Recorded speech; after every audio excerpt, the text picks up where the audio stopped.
Boa noite. Ex-ajudante de ordens de Jair Bolsonaro acusa ex-presidente de discutir golpe de Estado com cúpula militar depois da derrota nas eleições. Supremo Tribunal Federal declara inconstitucional tese do marco temporal das terras indígenas. E você vai ver também. Em entrevista ao É Notícia com Kennedy Alencar, ministra do Meio Ambiente Marina Silva reafirma a meta do governo de desmatamento zero até 2030.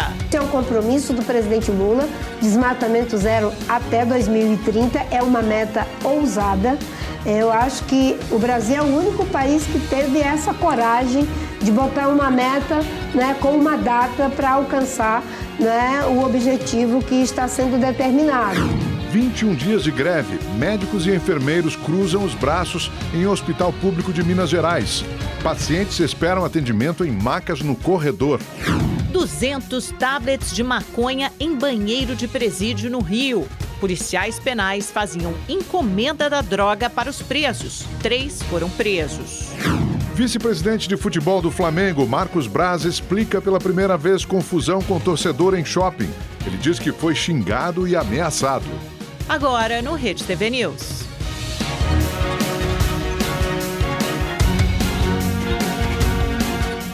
O Supremo Tribunal Federal derrubou o marco temporal para a demarcação de terras indígenas. Os ministros entenderam como inconstitucional a tese que previa a demarcação somente nas terras ocupadas na data da promulgação da Constituição, 5 de outubro de 1988. Vamos a Brasília conversar com a repórter Maria Ferreira, que tem as informações, acompanhou todo esse julgamento que terminou agora há pouco, né, Maria? Uma vitória, uma maioria bastante consistente nesse tema que é sensível, que é polêmico, continua sendo analisado no Congresso Nacional e coloca em lados opostos agronegócio e povos originários. E venceu a tese que favorece os povos indígenas. Boa noite, Amanda. É isso mesmo. Boa noite para você, para o Augusto e a todos que nos acompanham. O julgamento, como você falou, acabou de terminou agora há pouco. E com o voto, da presidente do STF, a ministra Rosa Weber, contra o marco temporal também. O placar final ficou em 9-2 pela inconstitucionalidade da tese.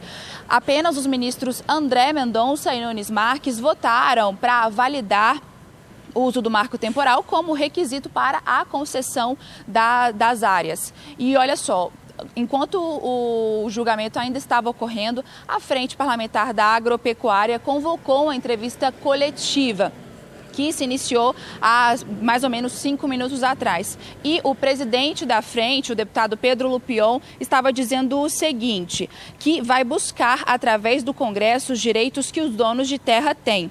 O que eles querem é garantir o direito de propriedade.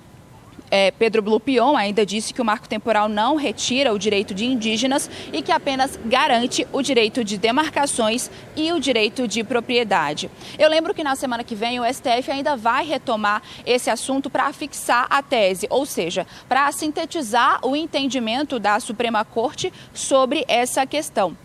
Como é o caso, por exemplo, que eles devem definir ainda sobre a indenização de não indígenas que ocupam atualmente áreas de povos originários. E tem também a compensação aos indígenas quando já não é mais possível conceder a eles essas áreas que foram reivindicadas.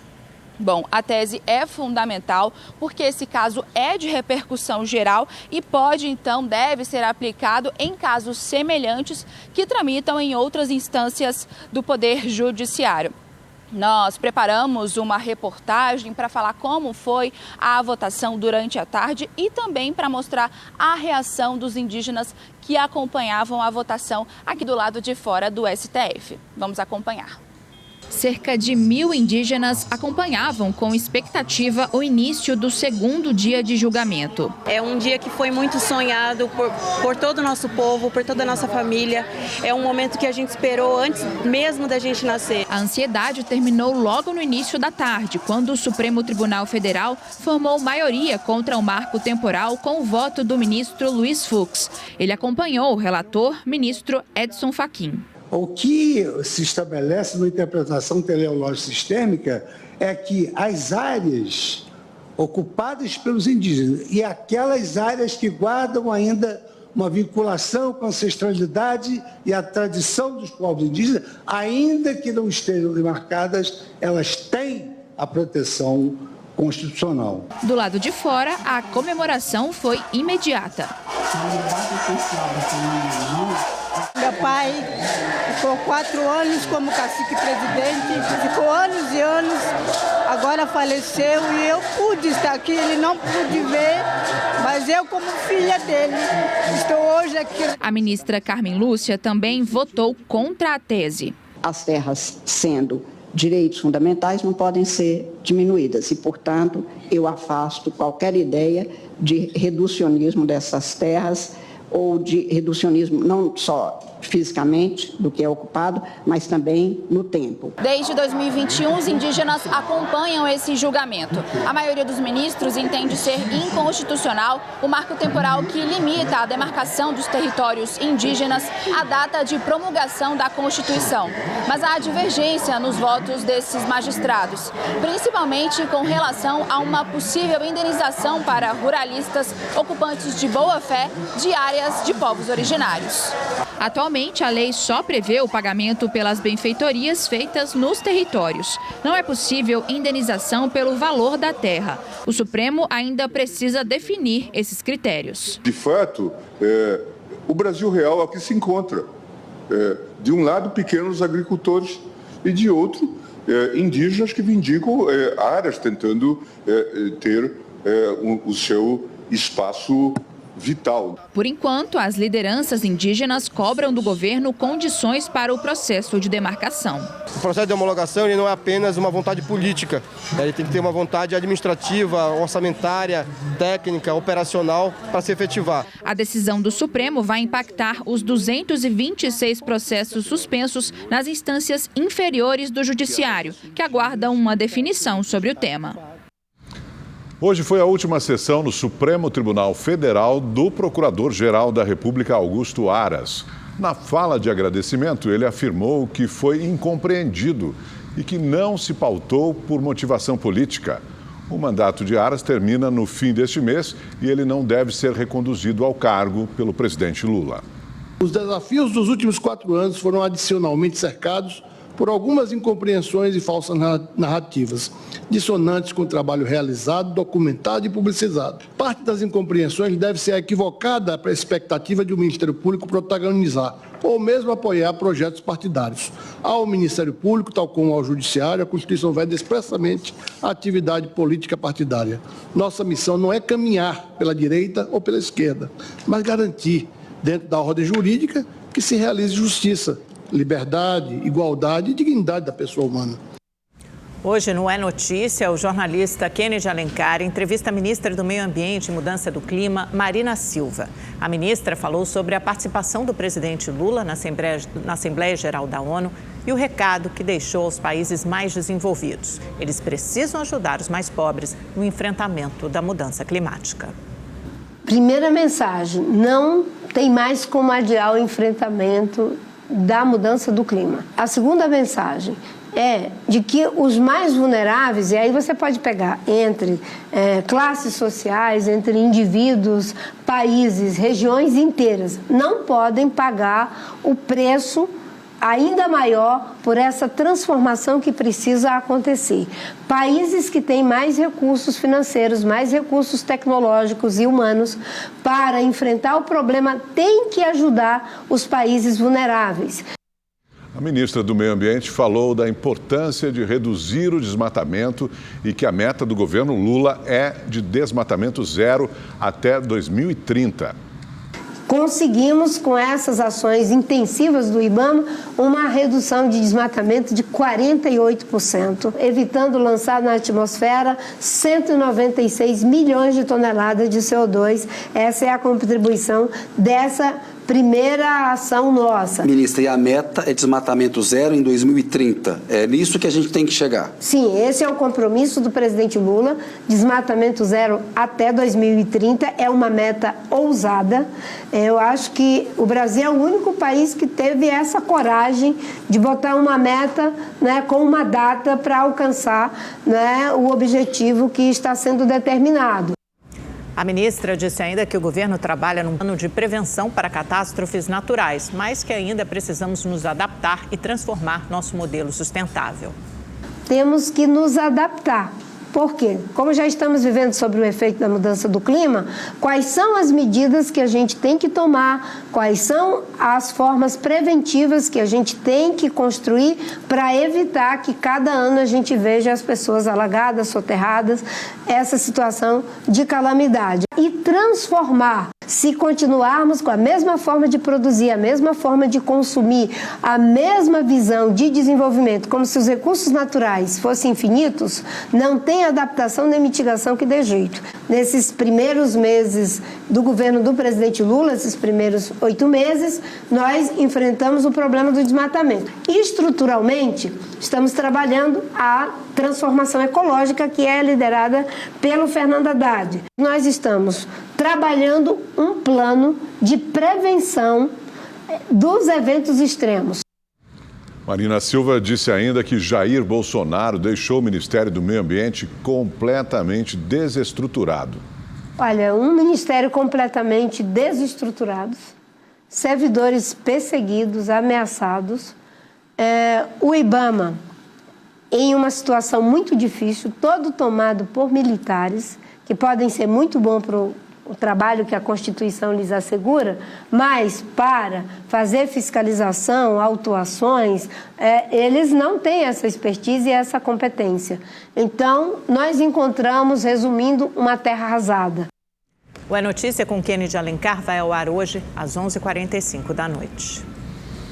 O relator da CPI do MST na Câmara, Ricardo Salles, do PL, apresentou o parecer dele sobre a investigação envolvendo as atividades do Movimento dos Trabalhadores Sem Terra. O deputado propôs indiciar 11 pessoas por crimes como esbulho possessório, que é invadir de forma violenta propriedade alheia, e formação de quadrilha. Entre os indiciados estão o líder da Frente de Luta Campo e Cidade, José Rainha, e lideranças do MST. O ex-ministro do Gabinete de Segurança Institucional, general Gonçalves Dias, também está na lista por suposto crime de falso testemunho. O texto deve ser votado pelos parlamentares da comissão na próxima terça-feira. Os ministros Rui Costa, da Casa Civil, Simone Tebet, do Planejamento, e Márcio França, das Micro e Pequenas Empresas, lançaram um PAC, o Programa de Aceleração do Crescimento, no Mato Grosso do Sul. O investimento previsto no estado é de 44 bilhões e 700 milhões de reais. Entre as obras estão o do aeroporto de Dourados. Rui Costa disse que o PAC significa a volta do planejamento no curto, médio e longo prazos no Brasil. E isso precisa ser apropriado pela sociedade. É por isso que nós estamos aqui agradecendo a presença de vocês, porque esse planejamento não pertence somente ao presidente Lula ou ao governador Eduardo. Ele tem que ser absorvido e ter um sentimento de pertencimento por todos os empresários, políticos e pela sociedade. É um planejamento que se pretende para além do mandato do Eduardo, para além do mandato do presidente Lula. É um planejamento de reconstrução do Brasil, na sua infraestrutura e na área social. Voltamos em 30 segundos. O vice-presidente Geraldo Alckmin, que estava no exercício da presidência, sancionou a lei que atualiza o Código Penal Militar. A nova regra, publicada no Diário Oficial da União, endurece as penas para militares condenados por tráfico de drogas, que passa de 5 para 15 anos de prisão. O texto também inclui no Código crimes considerados hediondos, como homicídio qualificado, e estabelece que militares acusados de crimes sexuais ou violência doméstica terão de responder na Justiça Comum. O presidente vetou o artigo que transferia da Justiça Comum para a militar o julgamento de alguns crimes dolosos contra a vida. Também foi vetado o artigo que acabava com a punição para militares que criticassem decisões do governo publicamente. A Polícia Civil do Rio de Janeiro encontrou 200 tabletes de maconha escondidos no banheiro de um presídio na Baixada Fluminense. A droga era encomendada por um preso a agentes penais e entregue por um homem que afirma ser motorista de aplicativo. Os 3 foram presos. Os agentes interceptaram David Campelo logo depois que ele pegou a droga na comunidade do Jacarezinho, na zona norte do Rio. Os pacotes estavam escondidos no motor do veículo. O destino era a penitenciária Romeiro Neto, em Magé, na Baixada Fluminense. David já estava sendo monitorado pela Polícia Civil. Ele alegou que é motorista de aplicativo e que recebeu R$ 700 de policiais penais para levar maconha até o presídio. Os agentes então pediram que o motorista concluísse a entrega e acompanharam David. Ele conseguiu entrar na cadeia se identificando como advogado. A droga foi entregue a 2 agentes penitenciários. O caso está sendo investigado pela Polícia Civil. Os 3 envolvidos devem responder por tráfico de drogas, corrupção ativa e passiva e formação de quadrilha. Na ação, os policiais civis encontraram 200 tabletes de maconha armazenados no teto de um banheiro usado pelos policiais penais Alessandro Dário de Mello e Adebaldo Pereira. Eles e o motorista foram presos em flagrante e levados para a cidade da polícia. Ele fazia aquilo com frequência toda semana, sempre, pelo menos com base nas informações dele, sempre com essa equipe de policiais penais. Então, assim, nos plantões desses policiais penais, eles aproveitavam essa facilidade que eles tinham para entregar os entorpecentes para essa equipe. E também, pelo que eu entendi, havia outros também, entregas de celulares, enfim, de outros materiais que seriam a entrada ilícita dentro do presídio, que eram atravessados para dentro do sistema através desses policiais penais. O esquema criminoso foi descoberto após investigações da Divisão de Capturas e Polícia Interestadual, com apoio da Secretaria de Estado de Administração Penitenciária. Segundo a polícia, o preso que fez o pedido das drogas foi encaminhado para o isolamento. A Corregedoria da SEAP disse que o caso será apurado em um processo administrativo disciplinar. 2 criminosos foram presos e um morreu durante confronto com policiais após sequestro em Guarulhos, na Grande São Paulo. 3 vítimas foram libertadas. Esse é o local onde 3 caminhoneiros foram mantidos em cativeiro. A polícia chegou ao endereço depois de uma denúncia anônima. Com algumas informações que nós tivemos dessa denúncia, nós conseguimos contato com um dos familiares de uma das vítimas. Esse familiar nos forneceu informações como dados bancários, de onde ele tinha para onde tinha transferido o dinheiro, né? E nos forneceu, inclusive, uma fotografia das vítimas no cativeiro. A família dessa primeira vítima, que é da Bahia, transferiu R$10 mil e fez um boletim de ocorrência. O sequestro foi na última segunda-feira. O caminhoneiro estava indo a uma transportadora. Antes de eu parar o carro, já estava na porta da empresa onde seria o endereço. Aí eu parei o caminhão, porque me cercaram, não teve nem como tentar correr. Os outros 2 caminhoneiros foram sequestrados na terça-feira. Abordaram, colocaram a gente dentro de um baú de uma figurino, cobriram nossa cabeça, levaram para o cativeiro. A vítima conta que sofreu agressão psicológica. Passa um monte de coisa pela nossa cabeça, né? Muita coisa. Pensa que vai morrer, daqui a pouco pensa que não, daqui pensa na família, no filho, na filha, né? E tudo que a gente tem, né? Esposa, pai, mãe, como que vai ficar. Nas buscas, antes de chegar ao cativeiro, a polícia encontrou 2 envolvidos no esquema. Chegamos nesse local, não encontramos nenhuma vítima, porém nós encontramos alguns indivíduos. Eles acabaram nos confessando que realmente estavam fazendo parte, mas que não tinham nada a ver com o local do cativeiro, que eles eram responsáveis por receber o dinheiro, por receber as contas. Os 2 homens foram presos. Já no cativeiro, um terceiro comparsa armado trocou tiros com os agentes, foi baleado e morreu no local. O caso foi registrado como sequestro e morte em decorrência de intervenção. Agora, a polícia procura os outros criminosos responsáveis pelas abordagens dos sequestros, logística e recebimento dos valores transferidos. Foram apreendidos um celular, uma arma e dezenas de cartões bancários. Os 3 caminhões roubados ainda não foram localizados. Depois do prejuízo financeiro e do abalo emocional, esse caminhoneiro pensa em deixar de trabalhar na estrada. Eu não sei, acho que vou parar. Um incêndio de grandes proporções atingiu uma mata em Contagem, na Grande Belo Horizonte. Dezenas de idosos tiveram que ser retirados às pressas de um asilo que fica ao lado do local. A queimada começou em uma área de mata que é de proteção permanente em Contagem. As chamas se alastraram rapidamente. Os bombeiros passaram a noite combatendo os focos que se aproximaram da casa onde funciona um asilo. Por causa da fumaça e o risco das chamas, o imóvel foi esvaziado às pressas. Funcionários e vizinhos ajudaram a retirar os 58 idosos que vivem no local. A gente está trazendo os idosos no braço ou na cadeira de roda para o hotel, porque não tem condição deles ficarem no sereno e não tem previsão de liberar. Todos foram levados para a casa da pessoa idosa, que é da prefeitura e fica na mesma região. Ninguém ficou ferido. Em meio ao caos, eis que é a gente humana. A pousada liberou para colocar os idosos lá. Estão levando todos os idosos para a pousada próxima que tem aqui. O asilo não foi atingido pelo fogo e liberado após uma vistoria da Defesa Civil.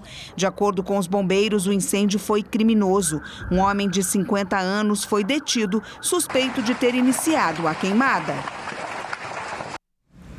O ex-ajudante de ordens de Jair Bolsonaro, tenente-coronel Mauro Cid, disse em delação premiada à Polícia Federal que o ex-presidente da República participou de uma reunião para discutir um plano de golpe de Estado após o segundo turno das eleições. As informações foram divulgadas primeiramente pelo portal de notícias UOL e pelo jornal O Globo e apontam que militares da alta cúpula das Forças Armadas divergiram sobre o plano.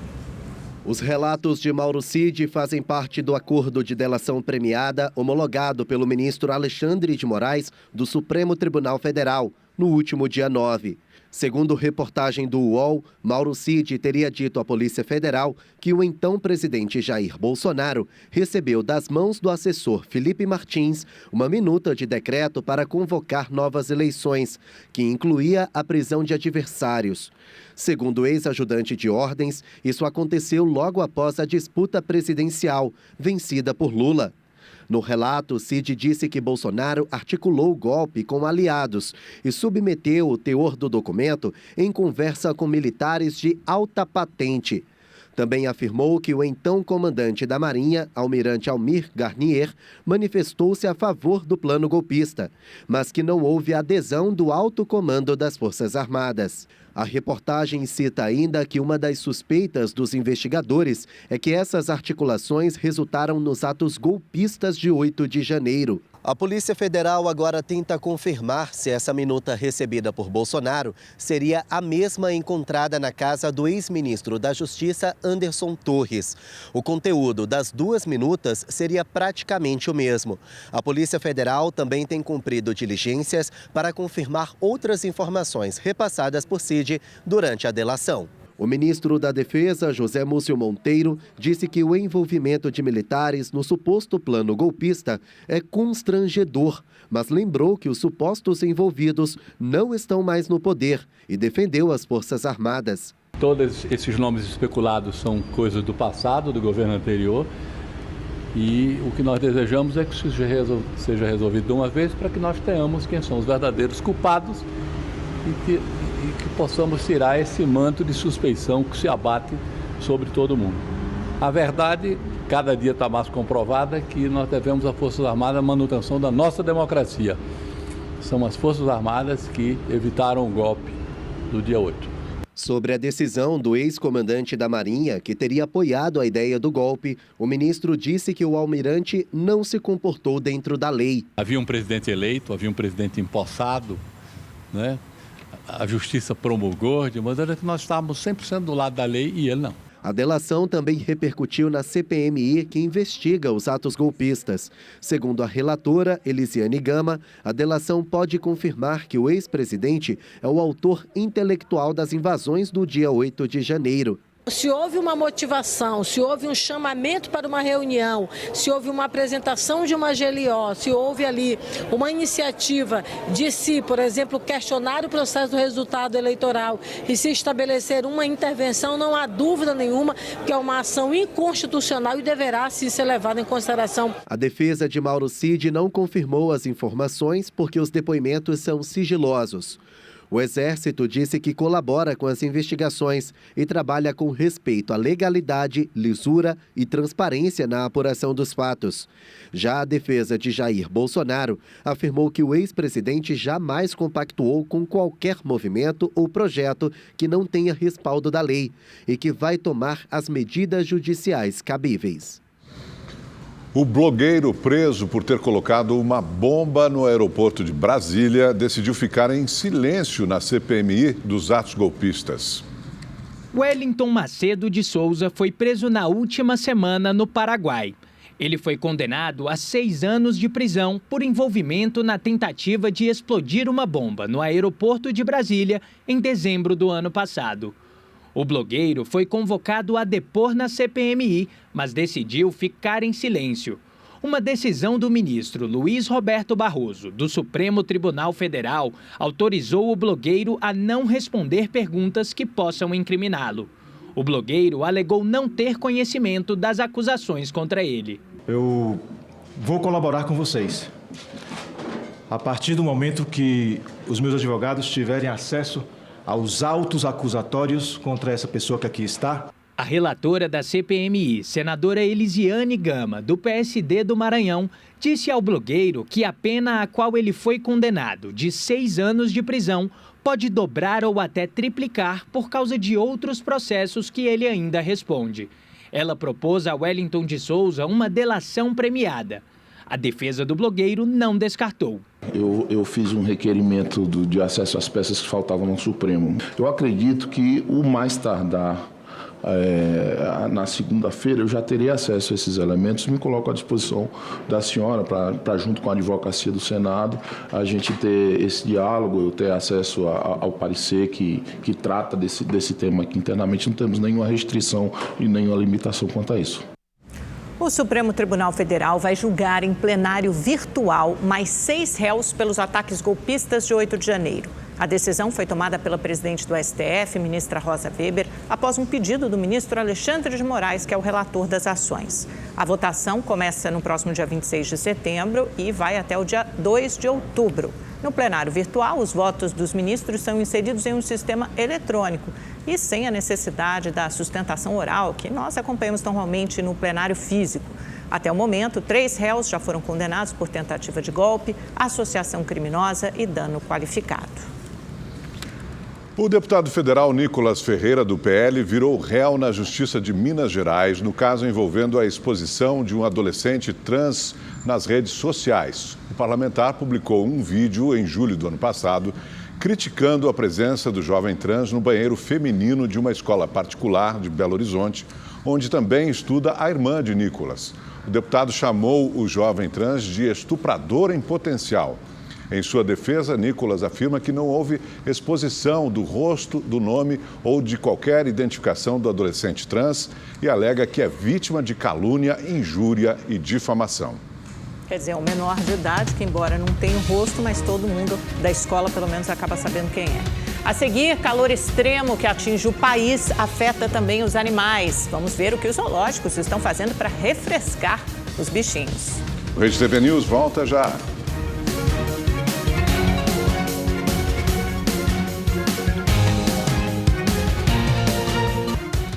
Empresas brasileiras vão começar a testar em dezembro um novo modelo de trabalho, com jornada de 4 dias sem redução de salário.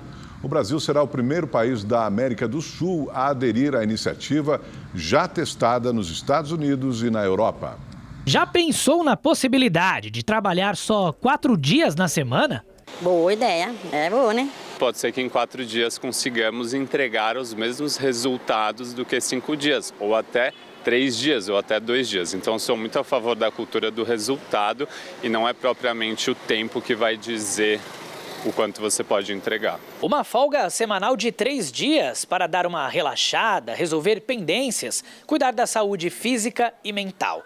É um cenário inimaginável para muita gente, mas essa provavelmente será a nova rotina de trabalhadoras como a Camila. Se tudo der certo, a partir do ano que vem, a semana de trabalho dela vai começar na segunda-feira e terminar na quinta. inevitável você ficar animada e ansiosa pelo que pode mudar. Então, fiquei super feliz de possivelmente ter mais um dia para realizar tarefas da vida pessoal, como médico, passaporte, documentação, fazer exames, quanto ter mais tempo para você curtir com a família momentos de qualidade, com os amigos, um dia a mais para ir viajar. A empresa de conteúdo em inovação para a qual ela trabalha foi a primeira do país a se inscrever no projeto piloto de 4 dias de trabalho da 4-Day Week Global.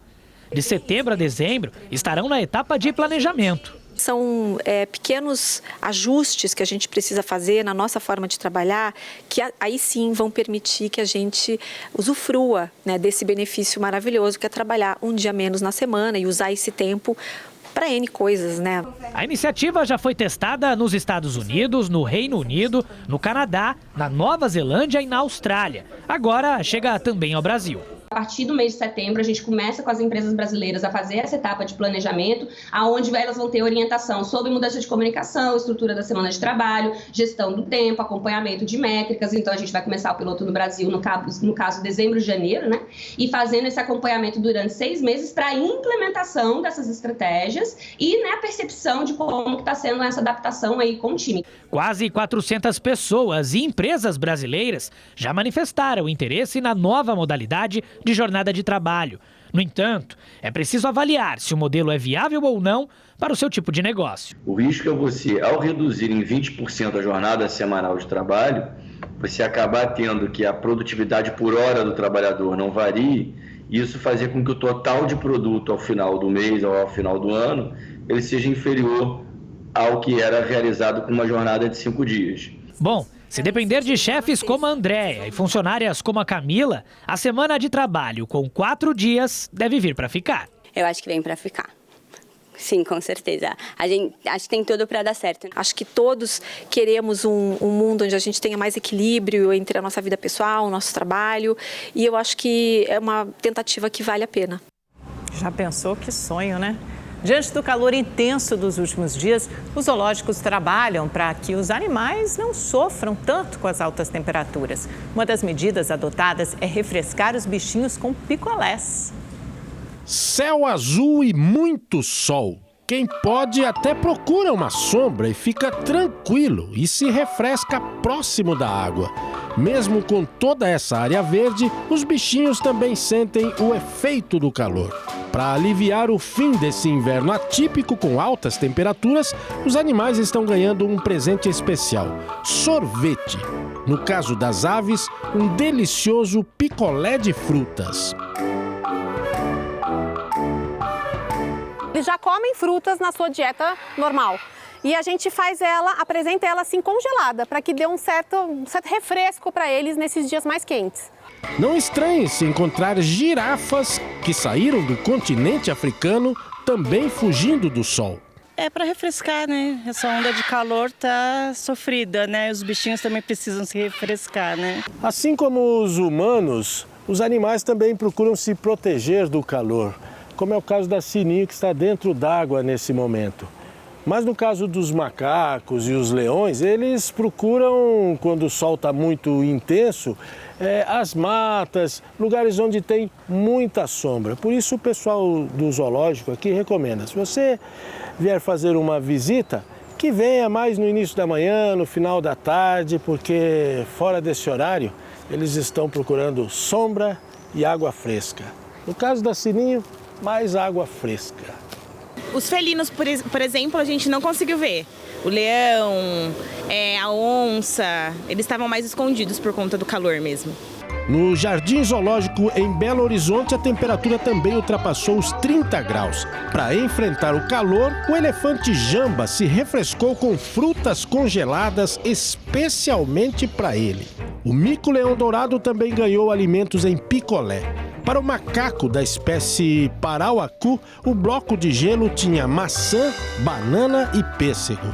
De acordo com a Prefeitura da capital mineira, além da nutrição e hidratação, foram implantados outros cuidados, como o spray de água para umedecer alguns recintos. Câmara dos Deputados aprovou o projeto que reconhece o estado de calamidade pública no Rio Grande do Sul. Já são 49 mortes pelas enchentes e 20 mil desalojados. De acordo com o projeto, o estado e as cidades atingidas pelas chuvas ficam livres das restrições impostas pela Lei de Responsabilidade Fiscal. O documento, que flexibiliza as regras fiscais, fica em vigor até 31 de dezembro de 2024.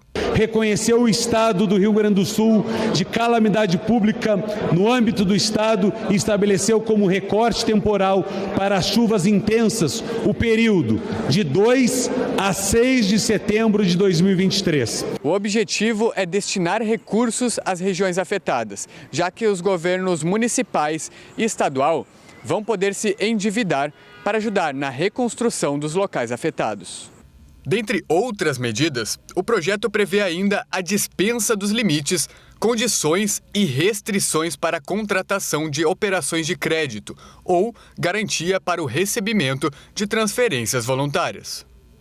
Ou seja, tem o tempo necessário e suficiente e a abrangência ampla para que o Rio Grande possa tomar um fôlego, levantar-se em luta, em trabalho, em ação e atitude para recuperar.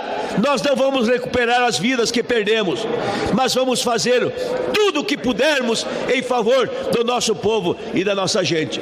9 pessoas permanecem desaparecidas e mais de 21 mil estão desalojados.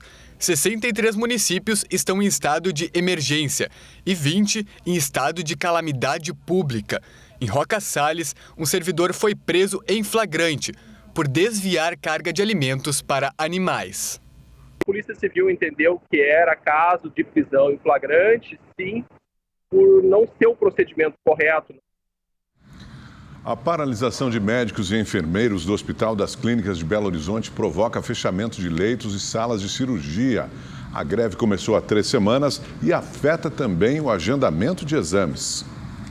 Estas imagens mostram um reflexo da superlotação no setor de urgência e emergência do Hospital das Clínicas. Os corredores estão cheios de macas com pacientes por causa da falta de leitos. A mãe de Daiane tem problemas cardíacos e está na lista de espera há 8 dias. Já cancelou 2 vezes o exame dela. Eles estão alegando que tem que liberar esse leito para ela depois do exame subir para o leito. Só que o leito não está sendo disponível porque eles alegam para a gente que está com redução de funcionários. Do lado de fora, quem chega no pronto-socorro também precisa esperar. A demora no atendimento atinge até mesmo os pacientes que são trazidos de ambulância. Elza veio do interior de Minas para fazer exame de sangue e só foi atendida 2 horas depois. Demorou um pouco, só tinha umas 4 pessoas para atender. A situação é provocada pela paralisação dos servidores do Hospital das Clínicas, que pertence à Universidade Federal de Minas Gerais. Médicos e enfermeiros estão em greve há 21 dias. O HC confirmou que 36 leitos e 6 salas de cirurgia foram fechados até agora.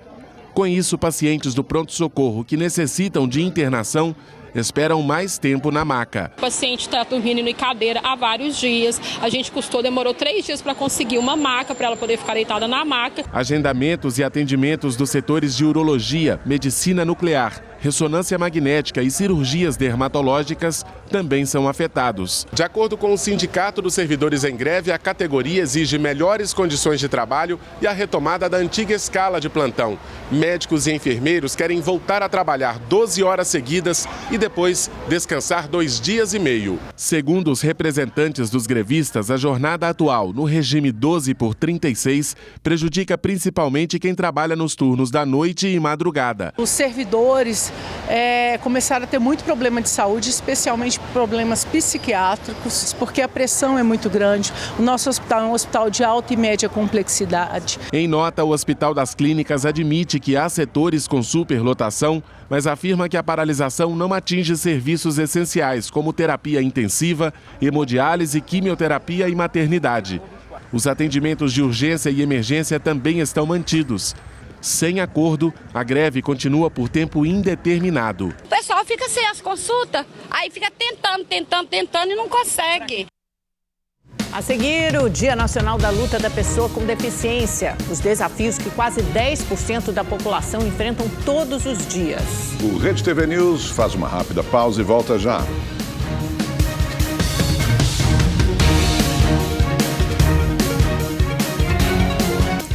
Hoje é o Dia Nacional da Luta da Pessoa com Deficiência. O principal objetivo desta data é desenvolver meios de inclusão para essa parcela da sociedade. O pequeno Luan Matheus, de apenas 6 anos, já tem muita história para contar. A deficiência na visão, que o faz enxergar tudo turvo, não o impediu de escrever, desenhar e até lançar um livro. Era uma vez um bondoso. Um dia ele estava andando na rua quando um garoto, sentado na calçada e pedindo esmola. Já a história do Pascoal é outra. Ele nasceu com uma doença degenerativa, retinose pigmentar, e ficou cego aos 45 anos. Na Sociedade de Assistência aos Cegos, em Fortaleza, encontrou uma profissão, massoterapeuta. Quando eu entrei, eu pensei que a vida tinha acabado, que eu nunca tinha passado por esse momento de viver na escuridão. Eu pensei que as portas tinham fechado, mas não. E ali me deu força de fazer cursos, de fazer reabilitação e ver como é importante a gente conviver com pessoas com a mesma deficiência e ver que o mundo não acabou. No Dia Nacional da Luta da Pessoa com Deficiência, a gente aprende muitas lições.